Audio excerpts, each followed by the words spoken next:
Hello, Rocky Mountain Calvary. Happy Easter. My name is Kent Nolly, and I'm one of your missionaries sent out from the church. I serve in Gulu, Uganda, and I just wanted to give you a quick update on what's going on with us here, and just to be able to bring a little bit of hope as well. And so this week we're celebrating Jesus' death on the cross and his resurrection, and that is a message of hope.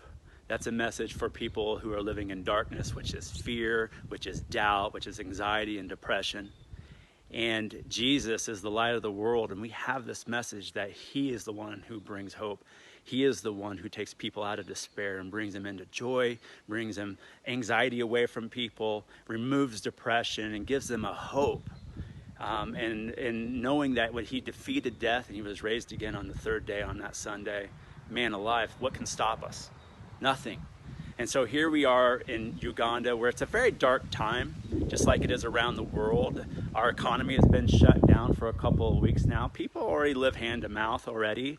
And so when they can't work, there's no unemployment checks to fall back on. There's no soup kitchens to go to or food banks to retrieve food from.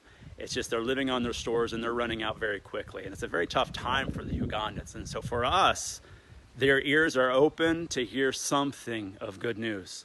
And this week we are proclaiming it. We're going to the airwaves. We're reaching thousands of people who are stranded in their huts or their houses.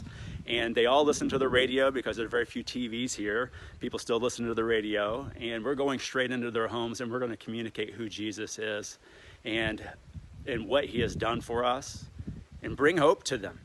Give them answers. Give them answers about who Jesus is and who God is and how he cares for them. And ultimately, how he has risen from the dead and he has defeated death. And regardless of how bad it gets here on the earth, we have a future hope, and that's to be with Jesus. But as a church and as an organization here, what we are trying to do is be the hands and feet of Jesus.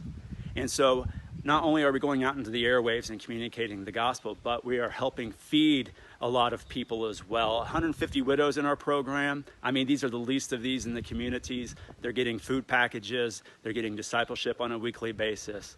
And they're super joyful. We're able to not only tell them about the gospel and who Jesus is, but we're also to be able to give them something to eat so they can sustain themselves and stay healthy. But there are thousands of people who are looking for food. There are thousands of people even looking for work so they can earn a living and to have food. And right now, as the government shut down and the economy shut down, it's very difficult. And for us in our farm, we have a huge grain storage facility. And what we are trying to do right now, and this is what I need your help with, we are trying to pack out this grain storage facility with as many beans as possible and maize and rice, things that can last for a long time, months and months, so we can hand out to people who are going through a very difficult time. Now, as this virus is impacting the world, we also have another issue here that's in East Africa, which Uganda is in, and we have experienced now 2 times since January a locust invasion, and it's going through and just stripping the fields. And so we are already predicting a famine. Now with this virus on top of it, it's a very difficult time for us here. And if the more we can store up, the better off we will be.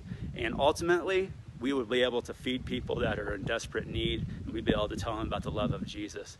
So if you feel compelled and you want to help out, you can give to Terebinth Ministries. You can do it through the church website. And we will take 100% of the donation, and it's going to go to the Ugandan people and feed as many people as possible who are in desperate need. May God bless you. Happy Easter. He is risen. Amen.